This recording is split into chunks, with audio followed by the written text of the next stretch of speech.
Hey you, so I just wanted to get this quick video out. I'm getting quite a few questions about this current new release, so I'm going to be dropping this video now. I did do a point of interest when the first one first came out, but as I won't be picking up this one, I'll just do a video just so a follow-up and just so any individuals also can ask some questions can catch up on this here. So if you haven't clocked on by now, this is the second Snowman release, so we'll take a look at the first one. And I've had a few questions, and I'll also be just going into my general thoughts and opinions on just the current bombardment of the new silver 50p's and gold from the Royal Mint. But first, let's get into these. So here it is. Here's the new design. I actually really do like it. I think it's a fantastic follow-up image, very good. I think I'd need to see it in hand, but it's a tough one to pick between which I like the most. But I did like the snow on the last coin, especially in gold. It really glimmered, but no snow here, but I think it's a fantastic image they've done. Very nice, very good. I'm not going to be raining on the parade as well, so anything negative I'll just keep to myself. Anybody wants to say anything, I'll just give the positives and, just try stay as positive as possible. But straight away here we see the mintage has increased to 25k. Now I was mentioning this on my last video I done on the Wallace and Gromit and just my thoughts on the 50p's in general. Now for the mint, it's business as usual. They're going to say the demand was there, and who knows, it could have been there. They did have to go through the whole situation that they done last time when they had to end up increasing and recalling coins that were set for different types of packages and stuff. So that, even though that was technically a 15k, after the smoke cleared, when we had all of these other separate additions, who knows what the overall mintage was. It could have been anywhere near 20,000 or 22,000. But here we have the maximum coin mintage at 27,500. I think what the mint are doing, not being negative, but I think they're slowly on certain releases creeping that mintage up. Even though I think ultimately it's hurting all of the silver proof 50p's as a whole, and I'll speak on that in a second. But it's only a matter of time now before we see this time next year, or even the start of next year, when that will be 35. The mintage will be 30k, and then you'll see a 35 or 37. And it's typical Royal Mint. I think it's bad business on their end, but it's their business in the end of the day. But that's the silver proof. And so taking a look at the gold as a time of release, and I'll try to get this video up straight away, so maybe a 2-video release day. These are still currently available. Somebody was mentioning that, the fact that it's a sellout means it's going to be fantastic. And as I was saying, the fact that these sell out is it doesn't mean the case either. I know last time I was mentioning on the first release that a lot of the usual suspect dealers never had this coin, especially the gold, but that doesn't seem to be the situation now. I see a lot of the usual suspect dealers have the gold also, so is that a good or a bad thing? Well, I also mentioned that if I saw the increased mintages, I wouldn't be in, but I doubt I would have been in anyway. Even if they would have stuck to the 400 and the 15k, which would have been extremely unlikely, I think if anything it just helps them push more. If last time was a sellout across the board, them releasing so many releases so close together, I think increasing the mintage, it just helps them sell out more, and also a turn off for me currently, even since the beginning of the year, that's 2019, every gold 50p proof piece I bought from the Royal Mint was damn near £795, so £800 sterling, wrap that up. That was stomachable, and I thought it was pretty decent. Not to forget that you're getting half an ounce of gold technically in the gold proof 50p's, and at the time, at the beginning of the year, and even now, it roughly worked out if you was getting raw bullion, half an ounce would have cost you anywhere from 500 to 550. So getting it at £800 for a coin that you could technically double your money on, I thought was pretty decent. When we're looking at damn near £1,000, and it's a turn off for me, but as mentioned, they're selling out, I know, but you only need to ask the individuals that purchase these coins and then go on to flip them, struggle to flip them if they come back again. So we all know, I'm sure you've seen people selling these on the secondary market. You only need to see which ones picked up the Sherlock Holmes gold, I don't know, what was the last one, the physics of the 50p gold, the second Gruffalo gold, the Wallace and Gromit gold.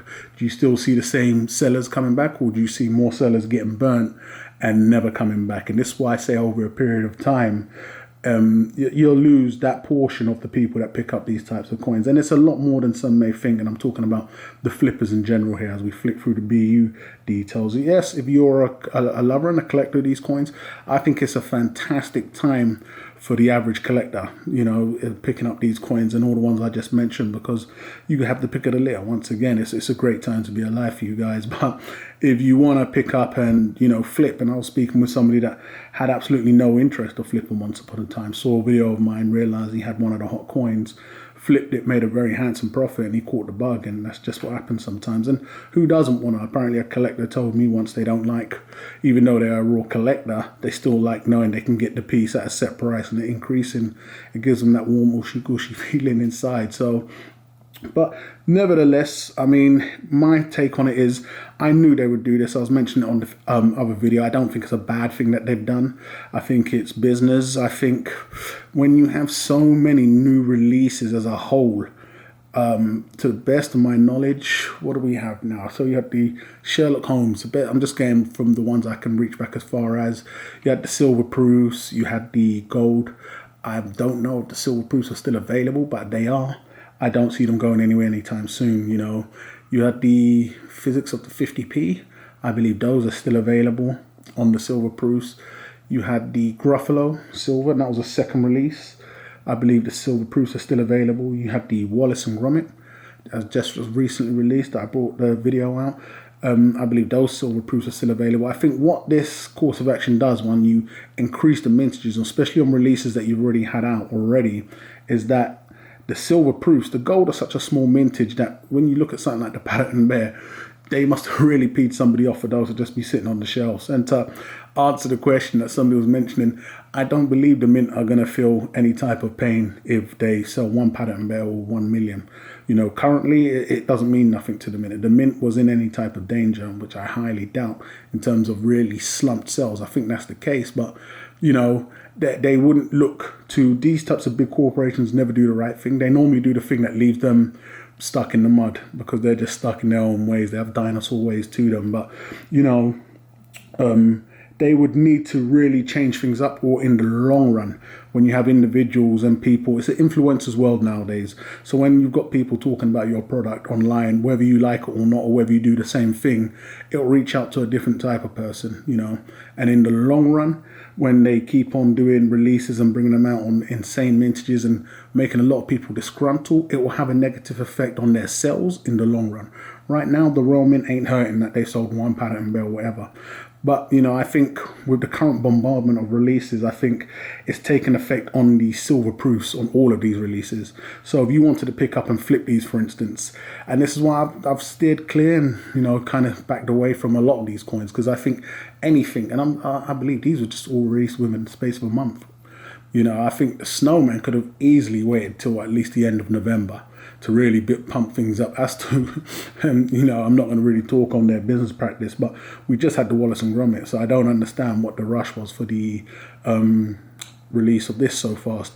We have these piggy banks, I believe they're doing now on certain editions, so these seem to have sold out instantly. So if that's your thing, you can pick up a limited edition piggy bank. But ultimately, I think personally, the first one will still be the better buy, personally. I think especially as you had the whole error hat and hat error situation, I think that may be an angle they may start, purposely tweaking about within the background, like, hey, we caused a bit of a, hype rush when it became the blue scarf, green scarf thing. So you may see that with this, as they really need to do a lot more on their end to really pump things up. But I think it's going to really hurt the silver proof, and that's where a large portion of their buyers are, especially when you're looking at the cowboys and the, flippers coming along, because when you get all the coins I've just mentioned still sitting on the shelves, it's just too much. Not to forget, picking a collector coin is already hard. There's no easy science to it, like this is going to be it, click, boom. So especially everyone's always asking me, like, what coin, if you was going to pick one up, and I don't have no specific answer. Some of the times, before you know it, this coin can become a hit, and I'm referring to the first one, and then it'll be like, look, if it's still available, if there's other means, try get the coin. But when you get a bombardment of so many from the same mint at the same time, I think that's a good thing that you're getting variety. But when you're technically looking at the same coin, i.e. a licensed gimmick, if you want to call it, that coin, and at such close intervals being placed together, it makes it impossible to one pick the best out of the bunch, to where you're just standing on the sidelines and thinking, I don't know what to pick. And that's where I think we are with a lot of these right now. Like with the gold proofs, I think they'll sell out, but I think they won't be a fantastic purchase, whereas they could have been. Could they have made this any better? Only way I see they could have done that, as I'm not being too negative here, just speaking my mind, own personal thoughts and opinions, is one, kept the price at what it was, and two, kept the mintage low. I was saying single digits, but even keeping that the same, it would have given some hope. But, you know, from here, it is what it is, you know. I'm sure we've got another 50p or 10 50p's before the end of the year. But I think it's nevertheless a very nice design. I do really, really like the design. I still think the first one is the better bet, especially if you can get the error coin around the same price. They ain't going for insane premiums. Will it affect this silver in the long run? Maybe so. Will it affect the gold? I still think the gold proof Snowman's a fantastic buy. I think the gold Hawkins, I think the Hawkins is the only coin that really steps out within the past 6 months released from these guys that broke away from the mold because of, once again, the low mintages that coin had. But I don't think they're going to be doing anything like that anytime soon, because they need to find such a cultural figure, you know, an icon. And, you know, if they knew what to do, they'd be on it right now. So I think moving forward, just going to have to see what happens. But just raising the alarm again, guys, the new Snowman is here. Just giving my own thoughts and opinions on why I didn't pick up and what I think of them. I think the coin is absolutely stunning. Going to be very nice to see what it looks like in hand. Please do let me know if you picked this up and what your intentions are. You know, shout out to all the hardcore collectors and the cowboys. So I'm going to wrap this one up, guys. But if you ain't done so already, please do go ahead and subscribe. And I'll catch you guys on the rebound.